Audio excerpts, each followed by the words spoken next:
बड़ी खबर बांग्लादेश से आ रही है, जहां पर एक बार फिर से हिंदू मंदिरों पर हमला किया गया है। कट्टरपंथियों ने 3 हिंदू मंदिरों को निशाना बनाया है। इस बार फिर से आपको बताते चलें, दिनाजपुर में हमला हुआ है। कट्टरपंथियों ने मंदिर में घुसकर जमकर तोड़फोड़ की है।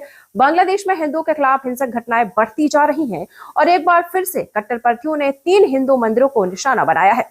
इस बार मेमन सिंह दिनाजपुर में उपद्रवी ने अटैक किया है और कट्टरपंथियों ने मंदिर में घुसकर जमकर तोड़फोड़ की है।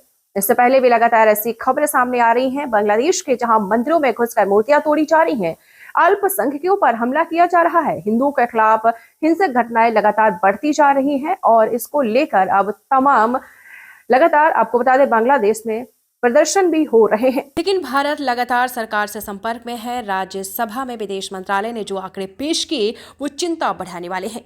जब से शेख हसीना सरकार का तख्ता पलट हुआ है, तब से बांग्लादेश में हिंदुओं का जीना मुहाल हो चुका है। आंकड़े ये बताते हैं कि साल हिंदुओं पर हमले कई गुना तक बढ़ गए।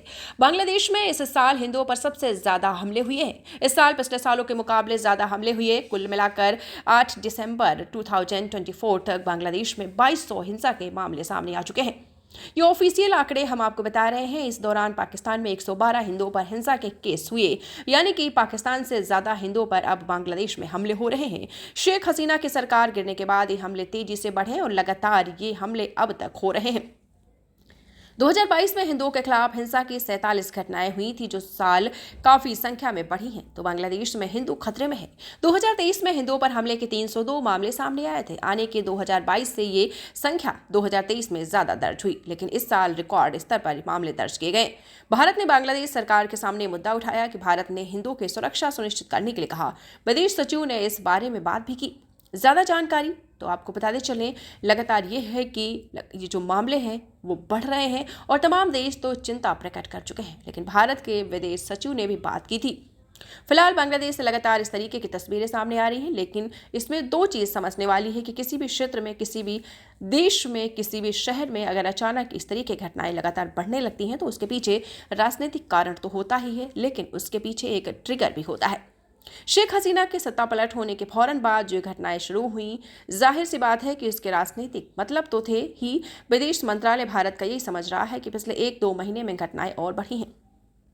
न सिर्फ 5 अगस्त से, जब से हसीना बांग्लादेश छोड़कर भारत आ गई, उसके बाद ये हमले बढ़े हैं, लेकिन पिछले 1-2 महीने में दुर्गा पूजा के बाद से अगर पहले अक्टूबर और नवंबर के महीनों में हमले और ज़्यादा तेज हुए हैं, घटनाएं और ज़्यादा बढ़ी हैं। अब जहां तक बांग्लादेश सरकार के रवैये की बात करें तो सरकार में मोहम्मद यूनुस जो अंतरिम सरकार के सलाहकार हैं, उनका ये कहना रहा है कि बार बार बयानों में बांग्लादेश में जो घटनाएं हो रही हैं, इसको बढ़ावा जो है दूसरे मुल्कों का मीडिया कर रहा है। मीडिया का प्रोपेगेंडा है और इसी बात को नकारने के लिए हमारे विदेश सचिव विक्रम मिस्री जब बांग्लादेश के दौरे पर थे तो वो मोहम्मद यूनुस से उनके मुलाकात के बाद, उससे पहले भी बांग्लादेश की ज़मीन से उन्होंने बयान दिया कि बांग्लादेश और भारत के जो रिश्ते हैं वो बहुत गहरे हैं, बहुत पुराने हैं और ऐसी घटनाएं जो निंदनीय घटनाएं हैं, रिग्रेटेबल इंसिडेंट्स जैसे शब्द उन्होंने वहां पर बांग्लादेश के अधिकारियों के सामने यूज़ किया था अपने बयान में, और कहा कि बांग्लादेश और भारत के रिश्तों को इस घटनाओं के जरिए रोका नहीं जा सकता या इन पर कोई डिपेंड नहीं किया जा सकता। यानी कहने के साथ मतलब उनका साथ वक्तव्य ये था कि बांग्लादेश और भारत के रिश्तों में ये जो अड़चनें आ रही हैं माइनॉरिटीज अल्पसंख्यकों पर अटैक के जरिए, इसको ज़रूर सरकार को रोकना चाहिए।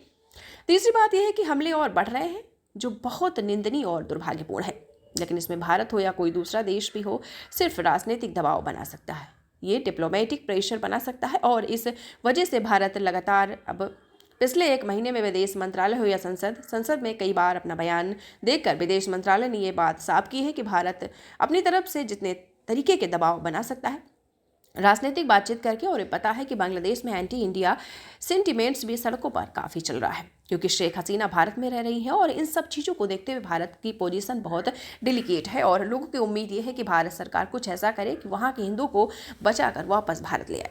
लेकिन ये करना फिलहाल मुमकिन नहीं है, क्योंकि वो जो हिंदू वहाँ पर अत्याचार झेल रहे हैं वो भारत के नागरिक नहीं हैं। हालांकि लोग ये भी कहते हैं कि अपने अफगानिस्तान के सिखों को बुला लिया, आपने पाकिस्तान से कई हिंदुओं को यहाँ शरण दी, तो बांग्लादेश से हिंदुओं को आप क्यों नहीं ला सकते। तो भारत सरकार का जो स्टैंड है वो क्लियर है कि यहीं से बांग्लादेश सरकार के टच में रहेंगे, उससे बातचीत वार्ता भी चलती रहेगी, ट्रेड भी चल रहा है, बिजनेस भी चल रहा है, लेकिन इन मुद्दों पर बांग्लादेश सरकार को उनकी जिम्मेदारी याद दिलाते रहेंगे।